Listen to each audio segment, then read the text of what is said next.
Hi hello ಎಲ್ಲರಿಗೂ ನಮಸ್ಕಾರ. Welcome to my YouTube channel ಕನ್ನಡತಿಯ ಕಥಾಸುಧೆ. ನಾನು ನಿಮ್ಮ ರೂಪ ಕನ್ನಡತೆ. ಕಥೆಗಳು ಇಷ್ಟ ಆದರೆ ಚಾನಲನ್ನು ಸಬ್ಸ್ಕ್ರೈಬ್ ಮಾಡ್ಕೊಳ್ಳಿ. ಹಾಗೆ ಕಥೆಗಳು ಇಷ್ಟ ಆದರೆ ಲೈಕ್ ಮಾಡಿ, ಕಮೆಂಟ್ ಮಾಡಿ, ನಿಮ್ಮ ಸ್ನೇಹಿತರಿಗೂ ಶೇರ್ ಮಾಡಿ. ಹೃದಯವ ಕಾದಿರಿಸು ನನಗಾಗಿ ಭಾಗ 47. ಅಂತೂ ಎಲ್ಲವೂ ಒಂದು ಹಂತಕ್ಕೆ ಬಂದು ತಲುಪಿತ್ತು. ಲಕ್ಕಿ ಸಹ ಒಪ್ಪಿಗೆ ನೀಡಿದ ನಂತರ ಇನ್ನೇನು ಉಳಿದಿದೆ, ಎಲ್ಲ ಸೌಮ್ಯವಾಗಿ ಸಾಗುತ್ತಿತ್ತು. ಜಾನು ಸಹ ಒಂಚೂರು ಸುಧಾರಣೆ ಆಗಿದ್ಲು. ಎದ್ದು ಕೂರಲು, ಒಬ್ಬಳೇ ಓಡಾಡಲು ಆಗುತ್ತಿತ್ತು. ಅವಳು ಚೇತರಿಕೆ ಕಂಡಂತೆ ಈ ಇಬ್ಬರ ಜೀವನದಲ್ಲಿ ನರಕ ಕಾಣುತ್ತಿತ್ತು.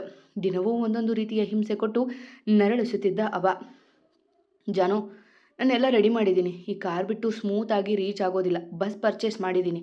ಬೇರೇನಾದರೂ ಬೇಕಾ ಎಂದು ಹೇಳಿದಾಗ ಅವನ ಬಳಿ ಸರಿದು ಅವನ ಅಪ್ಪಿ, ನನಗೆ 1 kg ಆ್ಯಪಲ್ ಮತ್ತು ಕಲ್ಲಂಗಡಿ ಬೇಕು, ತಂದು ಕೊಡಿ ಎಂದು ಹೇಳಿದ ತಕ್ಷಣ ಅವಳ ಮುಖ ನೋಡಿ, ಏನು ನನ್ನ ಹೆಂಡತಿ ಇಷ್ಟೊಂದು ಬುದ್ಧಿವಂತ ಆಗಿದ್ದಾಳೆ ಎಂದು ಅವಳ ಮೂಗು ಹಿಂಡಿದ.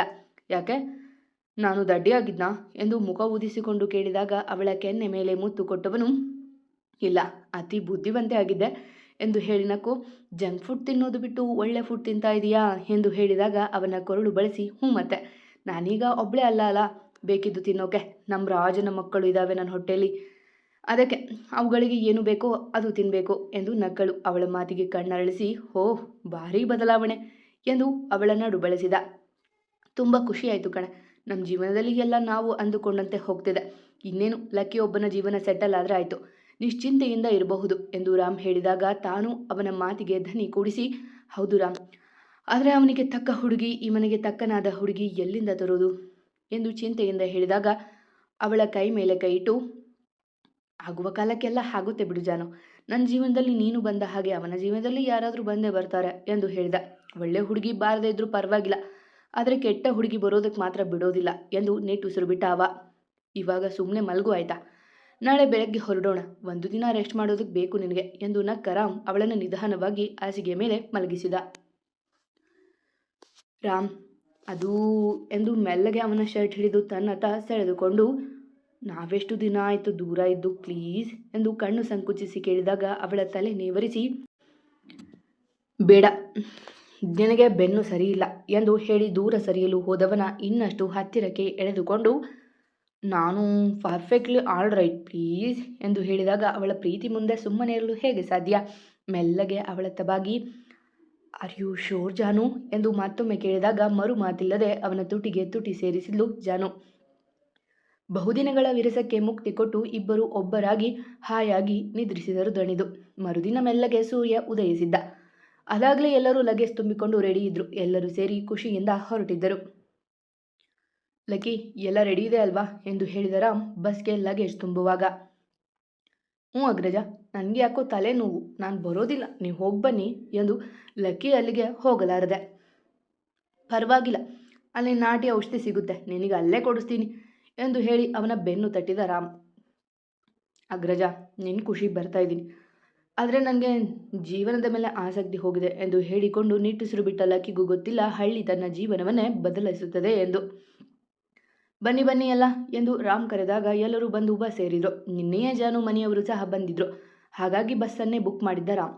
ಜಾನು ಕೈಯಲ್ಲೇ ಪೂಜೆ ಮಾಡಿಸಿ ಎಲ್ಲರೂ ಹೇರಿದ್ದೆ ಬಸ್ ಹೊರಟಿತ್ತು ಹಳ್ಳಿಯ ಕಡೆಗೆ. ರಾಮ್ ಜಾನು ಕುಟುಂಬ ಸಮೇತರಾಗಿ ಹಳ್ಳಿಗೆ ಬರುತ್ತಿದ್ರು. ಹಬ್ಬ ಇನ್ನೂ 2 ದಿನವಿತ್ತು. ಆದರೆ ಎಲ್ಲ ಸುಧಾರಿಸಿಕೊಳ್ಳಬೇಕು. ಜೊತೆಗೆ ಜಾನು ಆರೋಗ್ಯ ದೃಷ್ಟಿಯಿಂದ ಬೇಗನೆ ಹೊರಟಿದ್ರು. ಅಣ್ಣ ಅಣ್ಣ, ನಾವು ಅಂತ್ಯಾಕ್ಷರಿ ಆಡೋಣವಾ?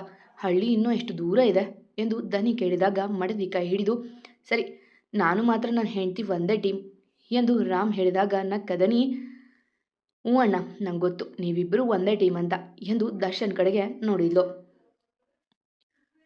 ನಾನು ನನ್ನ ಮುದ್ದು ತಂಗಿ ಟೀಮ್ ಎಂದು ಹೇಳಿ ನಕ್ಕ ಅವ. ಹಾಗೆ ಲಕ್ಕಿ ನೋಡಲು ಅವ ಕಿಟಕಿ ಆಚೆ ಮುಖ ಮಾಡಿ ಕುಳಿತು ಬಿಟ್ಟಿದ್ದಾನೆ. ಎಲ್ಲರನ್ನೂ 2 ಟೀಮ್ ಮಾಡಿ, ಲೋ ಲಕ್ಕಿ, ನೀನು ಯಾವ ಟೀಮ್? ರಾಮಣ್ಣ ಟೀಮ್ ಅಥವಾ ನಮ್ಮದು ಎಂದು ಹೇಳಿದಾಗ ಮುಖ ತಿರುಗಿಸಿ, ನನಗೆ ಹಾಡೆಲ್ಲ ಬರೋದಿಲ್ಲ, ನೀವು ಆಟ ಆಡಿ ಎಂದ ನೀರಸವಾಗಿ. ಅದಕ್ಕೆ ತಲೆ ಆಡಿಸಿ ಅಣ್ಣನ ಕಡೆ ನೋಡಿದ್ಲು ದನಿ. ಅವ ಕಣ್ಣು ಮುಚ್ಚಿ ಸುಮ್ಮನೆ ಇರು ಎಂದು ಹೇಳಿದ. ಅಣ್ಣ, ನೀವೇ ಮೋಸ್ಟ್ ಬ್ಯೂಟಿಫುಲ್ ಜೋಡಿ, ನೀವೇ ಮೊದಲು ಶುರು ಮಾಡಿ ಎಂದು ದನಿ ಹೇಳಿದಾಗ ಓಕೆ ಎಂದು ರಾಮ್ ಜಾನು ಒಟ್ಟಿಗೆ ಹಾಡು ಶುರು ಮಾಡಿದರು. ಒಂದೇ ಸಮನೆ ಮಿಡಿದಿದೆ ಈ ಹೃದಯ ನಿನಗಾಗಿ ಬಂದೇ ಬರುವೆ ಹೃದಯವ ಕಾದಿರಿಸು ನನಗಾಗಿ ಜೀವವೇ ಬಂತು ನೀ ಬಂದರೆ ಹೂವಿನ ಸಂತೆ ನೀನೆಂದರೆ ಏನಿದು ಸೋಜಿಗ ನಲ್ಮೆಯ ಸೋಜಿಗ ಒಂದೇ ಸಮನೆ ಮಿಡಿದಿದೆ ಈ ಹೃದಯ ನಿನಗಾಗಿ ಬಂದೇ ಬರುವೆ ಹೃದಯವ ಕಾದಿರಿಸು ಎಂದು ರಾಮ್ ಜಾನು ಕೈ ಹಿಡಿದು ಹೇಳಿದ್ರೆ ಅದೇ ಸಾಲುಗಳನ್ನು ರಾಮ್ ಅವಳ ಕೈ ಹಿಡಿದು ಹೇಳಿದ. ನಂತರ ಇಬ್ಬರು ಒಟ್ಟಿಗೆ ಹೇಳಿದಾಗ ಎಲ್ಲ ಖುಷಿಯಿಂದ ಚಪ್ಪಾಳೆ ತಟ್ಟಿದ್ರು. ಈಗ ಧನಿ ಅಭಿ ನಿಮ್ಮ ಸರದಿ ಎಂದು ಜಾನು ಹೇಳಿದಾಗ ಧನಿ ಕಡೆ ನೋಡಿ ಮಧುರ ಪಿಸು ಮಾತಿಗೆ ಅದರ ತುಸು ಪ್ರೀತಿಗೆ ಇರುವಲ್ಲಿಯೂ ಇರಲಾರೆನು ಬರುವಲ್ಲಿಯೂ ಬರಲಾರೆನು ಸೋತೆ ನಾನು ನಿನ್ನ ಪ್ರೀತಿಗೆ ಚೂರಾದೆ ಒಂದೇ ಬೇಟಿಗೆ ಅಭಿ ಧನಿ ಹಾಡಿದರು. ಎಲ್ಲ ಹಾಡು ಹೇಳಿದ ಲಕ್ಕಿ ಕಣ್ಣಿಂದ ನೀರು ಜಾರಿತು. ಮೆಲ್ಲಗೆ ಕಣ್ಣು ತೊಳೆದುಕೊಂಡು ಎಲ್ಲ ಸರಿ ಇದ್ದಿದ್ರೆ ನಾನು ನೀನು ಇವತ್ತು ಹಾಡು ಹೇಳ್ಬೋದಿತ್ತು ಮಹಾಲಕ್ಷ್ಮಿ ಎಂದು ಹೇಳುವಾಗ ಡ್ರೈವರ್ ಸಡನ್ ಆಗಿ ಬ್ರೇಕ್ ಆಗಿದ. ಏನಾಯ್ತೋ ಎಂದು ರಾಮ್ ಗಾಬರಿಯಿಂದ ಹರಿಚಿ ಜಾನ ಕೈ ಹಿಡಿದುಕೊಂಡ. ಸಾರಿ ಸರ್, ಯಾರೋ ರೋಡಲ್ಲಿ ಬೈಕ್ ನಿಲ್ಲಿಸಿಬಿಟ್ಟಿದ್ದಾರೆ ಎಂದು ಡ್ರೈವರ್ ಹೇಳಿದಾಗ ನೋಡಿಕೊಂಡು ಓಡಿಸು ಲಕ್ಕಿ, ಅದೇನು ನೋಡು ಎಂದು ಬೇಕೆಂದೇ ಹೇಳಿದ್ದ. ಅವನು ಆಚೆ ಪ್ರಪಂಚ ನೋಡಲಿ ಎಂದು. ಸರಿ ಅಗ್ರಜ ಎಂದು ಲಕ್ಕಿ ಕೆಳಗೆ ಇಳಿಯುವುದಕ್ಕೂ ಸ್ಪೀಕರಲ್ಲಿ ಯಾಲೆ ಯಾಲೆ ಅವಳೊಂದು ಅಂದದ ಉಯ್ಯಾಲೆ ಗೊಂಬೆ ಗೊಂಬೆ ಅಂದದ ಗೊಂಬೆ ಎಂದು ಹಾಡು ಕೇಳಿ ಬಂದರೆ ಲಕ್ಕಿ ಕೆಳಗೆ ಕಾಲಿಟ್ಟ ತಕ್ಷಣ ಇಂಪಾದ ಗಾಳಿ ಬೀಸಿತ್ತು. ಹೆಜ್ಜೆ ಇಟ್ಟರೆ ನವಿಲಂತೆ ತುಟಿ ತೆರೆದರೆ ಗಿಳಿಯಂತೆ ಎಂದು ಹಾಡು ಬಂದರೆ ಒಂದು ಕ್ಷಣ ನೆಲವೇ ಸೋಕದ ಹಾಕಿ ಹೆಜ್ಜೆ ಇಡುತ್ತಾ ಬಂದಳು ಅವಳು. ಅಯ್ಯೋ ಅಯ್ಯೋ ಅಯ್ಯೋ ಲೋ ಚೋಟು ಮೋಟು ಘಾಟು, ನನ್ನ ಬೈಕ್ ಏನ್ರೋ ಇಲ್ಲಿ ನಿಲ್ಸಿದ್ದೀರಾ ಎಂಬ ಗಿಣಿ ದನಿ ಕೇಳಿತು. ಅಕ್ಕೋ, ನಾವೇನು ಇಲ್ಲಿ ನಿಲ್ಸಿಲ್ಲ, ನಿಮ್ಮ ಅಪ್ಪ ತಂದು ನಿಲ್ಸಿರೋದು ಎಂದು ಹೇಳಿದ ಅವಳ ಜೊತೆ ಇದ್ದ ಹುಡುಗ. ಇದೇನ್ರೋ ನಮ್ಮೂರಿಗೆ ಇಷ್ಟು ದೊಡ್ಡ ಬಸ್ ಬಂದಿದೆ, ಅದು ಮಿನುಕು ಮಿನುಕು ಅಂದ್ಕೊಂಡು ಎಂದು ಮುಂದೆ ಬಂದವಳ ಅಂದ ಬಲು ಚಂದ. ಏಯ್ ಯಾರು ನೀನು, ಬೈಕ್ ತೆಗಿ ಈ ಕಡೆ ಎಂದು ಡ್ರೈವರ್ ಹೇಳಿದಾಗ ಸೊಂಟದ ಮೇಲೆ ಕೈ ಇಟ್ಟು ನಾನು ಈ ಊರಿನ ಗೌಡ್ರ ಮಗಳು, ಯಾಕೆ ನಿಮಗೆ ಗೊತ್ತಿಲ್ಲೇನು, ನಾನು ಯಾರು ಹೇಳು ಚೋಟು ಎಂದು ತುಟಿ ಕೊಂಕಿಸಲು ನಮ್ಮಕ್ಕ ಯಾರು ಗೊತ್ತಾ, ಊರ್ಮಿಳ, ಊರಿಗೆಲ್ಲ ಗೊತ್ತು ಎಂದು ಒಬ್ಬ ಹೇಳಿದ್ದ. ಊರ್ಮಿಳ, ತುಂಬ ಚೆನ್ನಾಗಿದೆ ಹೆಸರು ಎಂದು ಜಾನು ಹೇಳಿಕೊಂಡ್ರೆ ಕೆಳಗೆ ಇಳಿದ ಲಕ್ಕಿ ನೋಡಿ ದಾರಿಗೆ ಅಡ್ಡ ನಿಲ್ಲಿಸಿರುವ ಬೈಕ್ ತೆಗೀರಿ, ನಮಗೆ ಹೋಗೋದಕ್ಕೆ ಸಮಯ ಆಗುತ್ತಾ ಎಂದು ಹೇಳಿದ ಅವಳ ನೋಡಿ. ಆಹಾ ನೋಡು ಪ್ರಜ್ಜು ಇವನನ್ನು, ಈ ಸೊಣಕಲ ಕಡ್ಡಿ ಎಷ್ಟು ಮರ್ಯಾದೆ ಕೊಟ್ಟು ಕೇಳ್ತಾ ಇದ್ದಾನೆ ಎಂದು ಲಕ್ಕಿಯನ್ನೇ ಅಣಕಿಸಿ ನಕ್ಕಳು ಅವಳು. ನೋಡಿ ಸುಮ್ಮನೆ ದಾರಿ ಬಿಡಿ, ಒಳಗೆ ವಯಸ್ಸಾದವರು ಸುಸ್ತಾದವರು ಇದ್ದಾರೆ, ನಮಗೆ ರೆಸ್ಟ್ ಬೇಕು ಎಂದು ಅವ ಮತ್ತೆ ಕೇಳಿಕೊಂಡಾಗ ಅಯ್ಯಯ್ಯೋ ಏನ್ಲ ಕಡ್ಡಿ ಸೆಟು ಹುಡುಗನ ನೀನು, ಎಷ್ಟೊಂದು ಒಳ್ಳೆಯವಂತರ ಪೋಸ್ ಕೊಡ್ತಾ ಇದೀಯಾ ಎಂದು ಮೂತಿ ತಿರುವಿ ಕೇಳಿದ್ಲು ಊರ್ಮಿಳ. ನಿಮ್ಮ ಜೊತೆ ಜಗಳ ಮಾಡೋದಕ್ಕೆ ನನಗೆ ಮೂಡಿಲ್ಲ, ಸುಮ್ಮನೆ ಬೈಕ್ ತೆಗಿತೀರಾ ಇಲ್ಲ ಎಂದು ರಕಿ ರಾಗ ತೆಗೆದಾಗ ಏನು ಮಾಡ್ತೀಯಾ, ಏನು ಮಾಡೋಕ್ಕಾಗುತ್ತೆ, ಇದು ನಮ್ಮೂರು ನಮ್ಮ ಏರಿಯಾ ಎಂದು ಊರ್ಮಿಳ ರೌಡಿ ಹಾಗೆ ಆವಾಜ್ ಹಾಕುವಾಗ ಬಜಾರಿ ಗುಜರಿಗೆ ಹಾಕುವಾಗ ಬುದ್ಧಿ ಬರೋದಿಲ್ಲ ಎಂದು ಗೊಣಗುತ್ತಾ ಅವಳ TVS ಬೈಕ್ ಸೈಡ್ಗೆ ತಳ್ಳೋದಕ್ಕೆ ಶುರು ಮಾಡಿದ. ಏ ಸೊಣಕ್ಲ ಏನು ಅಂದೆ, ಯಾವಳ ಬಜಾರಿ ಎಂದು ಹುಟ್ಟಿದ್ದ ಲಂಗದವಣಿ ಸೊಂಟಕ್ಕೆ ಸಿಕ್ಕಿಸಿಕೊಂಡು ಜಗಳಕ್ಕೆ ನಿಂದ್ಲು. ಬೆಂಬಲಕ್ಕೆ 4 ಪೂಡಿ ರೌಡಿಗಳು. ಹೇ ಯಾಕೋ ನಮ್ಮ ಅಕ್ಕನಿಗೆ ಬಜಾರಿ ಅಂತೀಯಾ, ಅವಳು ರೌಡಿ ಗೊತ್ತಾ, ಅವಳಿಗೆ ಊರಲ್ಲಿ ಎಂಥ ಹೆಸರಿದೆ ಗೊತ್ತಾ, ಅವಳನ್ನು ಗಂಡು ಹುಡುಗಿ ಅಂತ ನಮ್ಮ ಊರಲ್ಲಿ ಕರೀತಾರೆ ಅದು ಗೊತ್ತಾ ಎಂದು ಒಬ್ಬೊಬ್ಬರು ಹೇಳುವಾಗ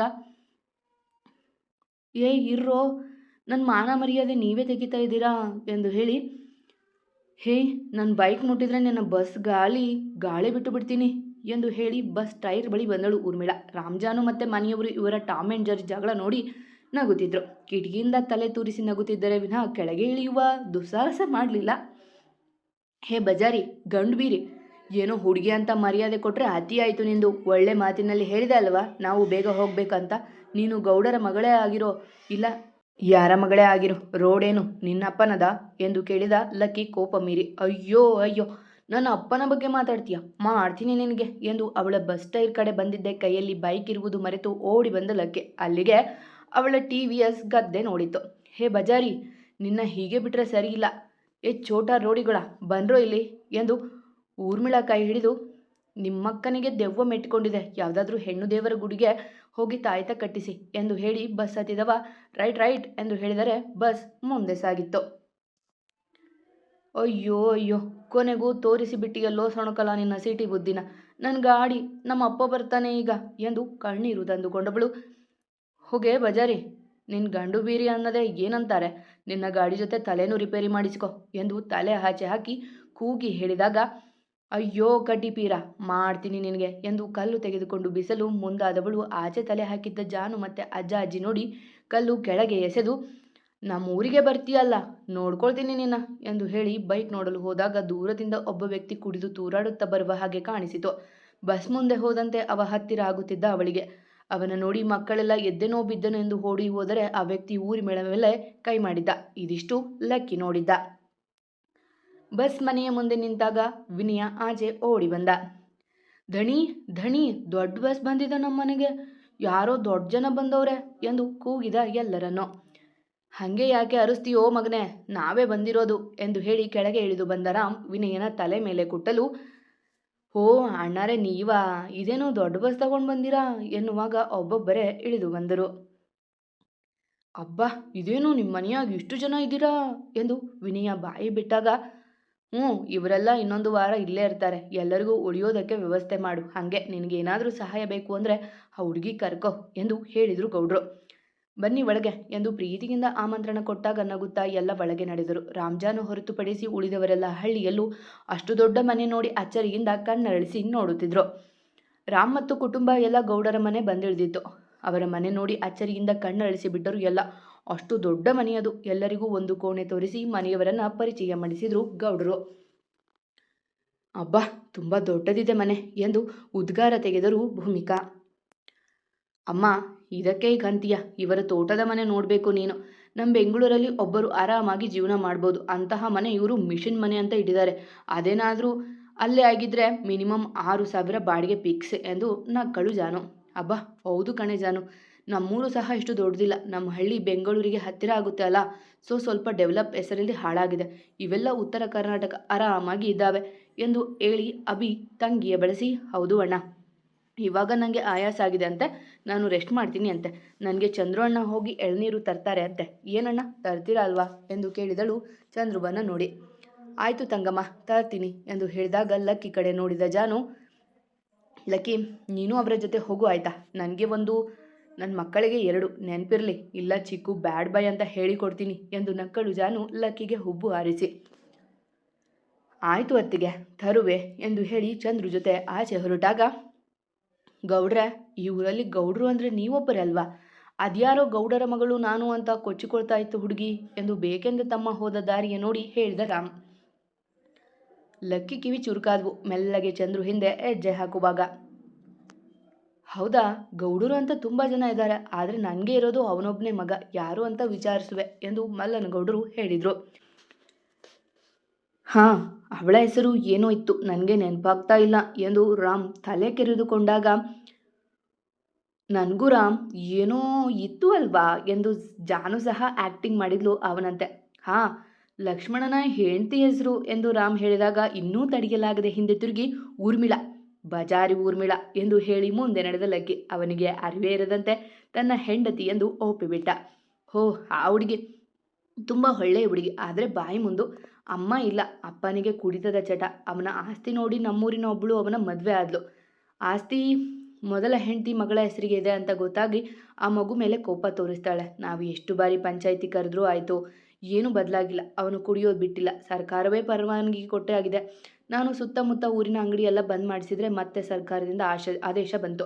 ಇವನು ಕುಡಿಯೋದು ಬಿಡಲಿಲ್ಲ, ಆ ಹುಡುಗಿ ಮೇಲೆ ಕೈ ಮಾಡೋದು ಬಿಡಲಿಲ್ಲ. ಪಕ್ಕದ ಊರಿನ ಹುಡುಗಿ ಮೊನ್ನೆ ಇಲ್ಲಿಗೆ ಬಂದಿದ್ದಾರೆ, ಆಸ್ತಿ ಮಾರೋದಕ್ಕೆ ಬಲವಂತ ಮಾಡಿ ಕರೆದುಕೊಂಡು ಬಂದಿದ್ದಾಳೆ ಎಂದು ನಿಟ್ಟುಸಿರು ಬಿಟ್ಟರು ಗೌಡರು. ಅವಳ ಅಪ್ಪನೇ ಅವಳ ಮೇಲೆ ಮನ ಬಂದಂತೆ ಕೈ ಮಾಡ್ತಾನೆ. ಬಜಾರಿ ಹುಡುಗಿಗೆ ವಾಪಸ್ ಕೈ ಮಾಡೋದು ದೊಡ್ಡದೇನಲ್ಲ. ನಾನು ಎಷ್ಟೋ ಸಾರಿ ಹೇಳಿದ್ದೀನಿ, ಆದರೆ ಅಪ್ಪನ ಮೇಲೆ ಕೈ ಮಾಡಿದರೆ ದೇವರು ಕ್ಷಮಿಸೋದಿಲ್ಲ ಅಂತ ದೊಡ್ಡ ಮಾತು ಹೇಳ್ತಾಳೆ ಅವಳು. ಚಿಕ್ಕಮ್ಮನಿಗೂ ಹೊಡೆಯೋದಿಲ್ಲ. ಊರಿನ ಕೆಟ್ಟ ಕಣ್ಣುಗಳು ಅವಳ ಮೇಲಿವೆ, ಅದಕ್ಕೆ ದೊಡ್ಡದಾಗಿ ಬಾಯಿ ಮಾಡಿ ಜಗಳ ಆಡಿ ಅವರನ್ನೆಲ್ಲ ದೂರ ಇಟ್ಟಿದ್ದಾಳೆ ಎಂದು ಗಿರಿಜಾ ಸಹ ಹೇಳಿದಾಗ ಎಲ್ಲರಿಗೂ ಬೇಸರ ಆಗಿತ್ತು ಅವಳ ಬಗ್ಗೆ ಕೇಳಿ. ಸರಿ, ನೀವು ಮಲ್ಗಿ, ಇವತ್ತಲ್ಲ ನಾಳೆ ಹಬ್ಬ ಮುಗಿಯುವವರೆಗೂ ನಮ್ಮ ಮನೆಯಲ್ಲಿ ಅವಳದೇ ನಳಪಾಕ. ಜಾತ್ರೆ ಹಬ್ಬದಲ್ಲಿ ಅಡುಗೆ ಮಾಡಿ ಹಣ ತಗೋತಾಳೆ. ನಾನು ಬರೋದಕ್ಕೆ ಹೇಳಿದ್ದೆ, ತೋಟದ ಮನೆಯಲ್ಲಿ ಇದ್ದಾಳೆ ಅನ್ಸುತ್ತೆ ಎಂದು ಹೇಳಿದಾಗ ರಾಮ್ ತಲೆಯಲ್ಲಿ ಗಟ್ಟಿಯಾಗಿ ಕುಳಿತು ಬಿಟ್ಟಿತ್ತು. ಅವಳೇ ತನ್ನ ತಮ್ಮನ ಮಡದಿ ಎಂದು. ಈತ ತೋಟಕ್ಕೆ ಬಂದ ಲಕ್ಕಿ ಎದುರಿಗೆ ಬಿರುಗಾಳಿಯಂತೆ ಪ್ರತ್ಯಕ್ಷ ಆಗಿದ್ಲು ಊರ್ಮಿಳಾ. ಮತ್ತೆ ಸಿಗುವ. ಕತೆ ಇಷ್ಟ ಆಗ್ತಿದೆ ಅಲ್ವಾ? ನಮ್ಮ ಲಕ್ಷ್ಮಣನಿಗೆ ಈ ಊರ್ಮಿಳಾ ಒಳ್ಳೆ ಜೋಡಿ ಅಲ್ವಾ? ಕತೆ ಜಾಸ್ತಿ ಇಷ್ಟ ಆಗ್ತಿದೆ ಅಂತ ಗೊತ್ತು. ಪ್ಲೀಸ್ ಸಬ್ಸ್ಕ್ರೈಬ್ ಮಾಡ್ಕೊಳ್ಳಿ. ಎಂದಿನಂತೆ ನಿಮ್ಮ ಪ್ರೀತಿ ಕಮೆಂಟ್ ಪ್ರೋತ್ಸಾಹದ ನಿರೀಕ್ಷೆಯಲ್ಲಿ ನಾನು ನಿಮ್ಮ ಪ್ರೀತಿಯ ರೂಪಕ ನಡತೆ. ಕತೆ ಇನ್ಮೇಲೆ ಇಂಟ್ರೆಸ್ಟ್ ಇರೋದು ಪ್ಲೀಸ್ ಕೇಳ್ತಾ ಇರಿ ಆಯಿತಾ? ಪ್ರೀತಿಯಿಂದ ಕತೆ ಕೇಳುವ ಎಲ್ಲರಿಗೂ ನನ್ನ ತುಂಬ ಹೃದಯದ ಧನ್ಯವಾದಗಳು.